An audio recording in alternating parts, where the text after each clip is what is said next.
আমরা দেখতে পাচ্ছি যে বাংলাদেশের অনেক জায়গার মধ্যে শিক্ষকদেরকে অপমান করে তাদেরকে পদত্যাগ করানো হচ্ছে। ছাত্ররা শিক্ষকদের অফিসে গিয়ে মুরব্বী শিক্ষিকা বা শিক্ষকের গায়ে হাত তুলছে, তাদের সাথে খারাপ আচরণ করছে। এই জিনিসগুলো দেখে আসলে আমাদের মনের মধ্যে অনেক কষ্ট লাগতেছে। দেখেন, যারা ছাত্র হয়, প্রকৃতপক্ষে ছাত্র, তারা কিন্তু টিচারের অপমান কখনোই করে না।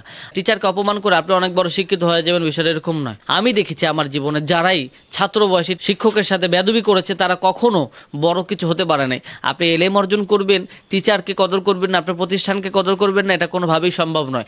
ছাত্রদের আন্দোলনের মাধ্যমে বাংলাদেশ আবার পুনরায় স্বাধীনতা পেয়েছে, ঠিক আছে। তাই বলে এই নয় যে এটাকে পুঁজি করে কিছু দুষ্কৃত ছাত্র শিক্ষকদের অপমান করবে, যা ইচ্ছা তাই করবে। দেখেন, বিষয়টা এরকম নয়, এটাও কোনোভাবেই উচিত নয়। আমি আপনাদেরকে বলবো, আমাকে যারাই যে ছাত্র ভাইরা দেখতেছেন, যারা এই কাজগুলো করছেন, প্লিজ এই কাজগুলো থেকে বিরত থাকবেন।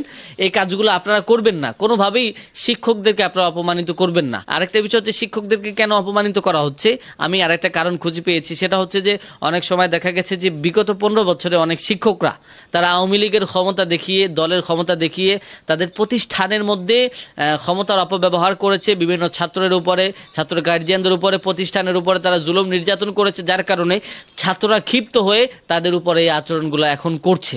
এবং এটা আমরা অনেক জায়গার মধ্যেই আমরা খোঁজ খবর নিয়ে দেখেছি। সুতরাং সব বিষয় আবার ছাত্রদের উপরে আপত্তি চাপালেও হবে না, আবার ছাত্ররা টিচারদের সাথে বেয়াদবি করবে এটাও কোনোভাবে মেনে নেওয়া যায় না।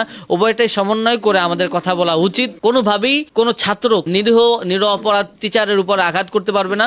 এবং এতদিন পর্যন্ত যারাই প্রতিষ্ঠানের সাথে খারাপ আচরণ করেছে তারা তো অবশ্যই তাদের শাস্তি পেতে হবে, এবং ছাত্ররা তাদেরকে ছাড়বে না, এটাই স্বাভাবিক। সুতরাং ছাত্রদেরও তেমন পরিপূর্ণভাবে আমরা দোষ দিতে পারি না। উভয়টা সমন্বয় করে আমাদের কথা বলা উচিত বলে আমি মনে করি।